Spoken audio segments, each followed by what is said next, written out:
के दोस्त सवाल कयो आहे त साईं मको मुअज़्ज़म अफ़ज़ल आहे या मदीनो पाक अफ़ज़ल आहे। ये वॾो नॉलेज वारो हिकिड़ो सवाल आहे। त साईं सवाल इहो आहे त साईं मको मुअज़्ज़म अफ़ज़ल आहे या मदीनो अफ़ज़ल आहे, इन जी थोरो रहनुमाई फरमाइजो। त हाणे इन जो जवाबु ॾींदो हलां। मको मुअज़्ज़म ऐं मदीनो पाक ॿिनि अखियुनि जे बराबरि आहिनि। ॿई अखियूं प्यारियूं हूंदियूं आहिनि। महबत वारनि खे मदीनो पाक बि प्यारो आहे त मको पाक बि प्यारो आहे, छो त ॿिन्ही शहरनि जी निस्बत मिठे महबूब करीम सल्लल्लाहु अलैहि वसल्लम सां आहे। ॿिन्ही शहरनि जी निस्बत साईं सां आहे त ॿई शहर असांखे जीअं अखियूं ॿई प्यारियूं आहिनि, इन ॿई प्यारा।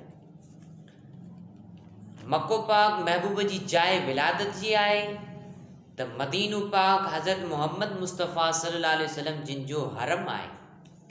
मके पाक में बैतुल्ला आहे त मदीने पाक में बैते रसूलुल्लाह आहे। मके पाक में आब ज़मज़म आहे त मदीने पाक में जन्नत जो चश्मो बेरे गरस आहे।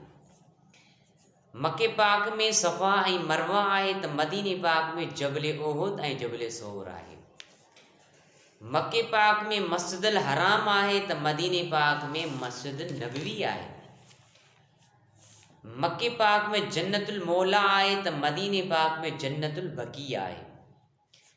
मके पाक में मकाम इब्राहिम आहे त मदीने पाक में मिंबर नबवी आहे। मके पाक में हजर असवद आहे त मदीने पाक में कदमैन शरीफैन आहे।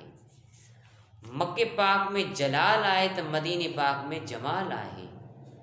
मके पाक में हज थिए थो त मदीने पाक में मस्जिद नबवी में हिकु नमाज़ हिकु हज जे बराबरि आहे, यानी उनजो सवाबु हिकु हज जे बराबरि आहे। त हाणे असां मुस्लमाननि जो डिफरेंट इहो सवालु लहे थो त साईं मको अफ़ज़ल आहे या मदीनो अफ़ज़ल आहे। असांजे लाइ ॿई शहर प्यारा आहिनि। मके में बि सुठियूं शहादतूं आहिनि त मदीने में बि सुठियूं शहादतूं आहिनि। त असां ॿिन्ही खे मको बि प्यारो आहे त मदीनो बि प्यारो आहे।